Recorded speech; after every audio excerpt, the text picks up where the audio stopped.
Hi, it's Gitanjali here from High Definition You, and hot on the heels of my video around the curse of busyness, I am on a mission to stop you from multitasking. Now, you're probably sitting there like I did for many years, feeling really just a little bit smug that you can multitask. You know, maybe it's a gender thing and you think, well, they can't, but I can. Well, I am here today to make the case in your brain to stop multitasking. So actually the science of it is very simple. You cannot multitask. Your brain is not designed to multitask unless you are one of the 3% of humans that research indicates are supertaskers. And maybe you're feeling just a little bit like, yeah, I can be one of those people, where their brain is indeed wired differently so that they can in fact do two activities at the same time in terms of the way that their prefrontal cortex is working. Yours, on the other hand, my friends, just like mine, is not designed for multitasking. So what it really means when we're doing that is this. If you imagine a torch and your brain is focused on one particular activity and you've switched on, you remember those torches where you switch on the little battery like that and it shines a light on that particular thing that you're focusing on. So let's say it's an email. Now, you don't then just switch it over there. You have to switch that torch off, turn it that way and switch it back on, and it'll shine a light on, let's say, that conference call that you're listening into. Then you're back to your email, switch it off, turn it that way, switch it back on, and then guess what? Someone DMs you on Insta and you switch off, turn it that way, switch it back on. Oh, someone called your name. Oh, Geeta, what do you think about that on the conference call? You're like, switch it off, turn it that way, switch it back on. And this is what we're doing every single day.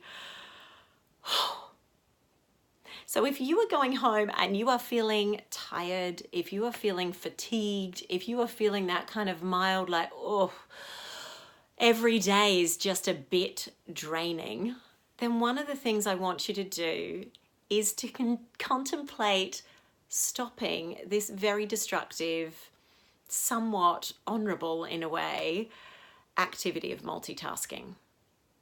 And if you still don't believe me that you can multitask and you're thinking, well, I can, of course I can, it's proven over many decades, and I'm a mom and I do yoga and I go to work and I run my own business and all of these things all at the same time, I am going to set you an experiment for this week, and it goes a little bit something like this. I want you to do two very simple activities. One is I want you to count backwards from 20. Yeah, you can do it now if you want to. You can press pause and just do it now. But wait, I want you to set a stopwatch first. Count back from 20 as quickly as you can. If you're doing it now, press pause. The second simple activity that you've been doing for many moons, I'm sure, again, set a stopwatch, is say the alphabet from A to Z as quickly as you can. Now you'll have 2 times there, a certain number of seconds, I imagine, hopefully not longer. Add those 2 together and you've got a total for those 2 activities if you were to do them separately.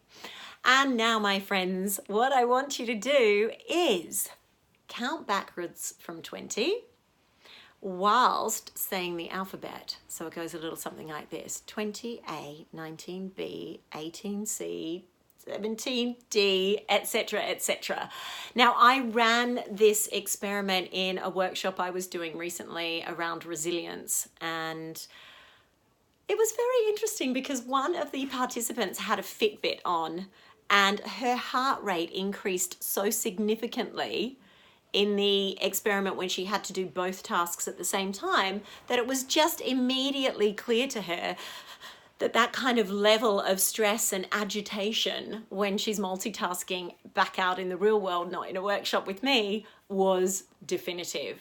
So what can you do about it then, if you've proven to yourself that it doesn't work, is start to compartmentalize, and we'll talk about that in another video. But what I want you to do first is just agree and understand that you can't multitask. And if you think you can, really understand the stress and the agitation and the fatigue and the mental and physical drain that comes as a result of even doing that simple experiment this week. And as always, if no one else tells you, please let me be the one to tell you that I am grateful for you. Thank you for letting me be a part of your day, and thank you for being a part of my world.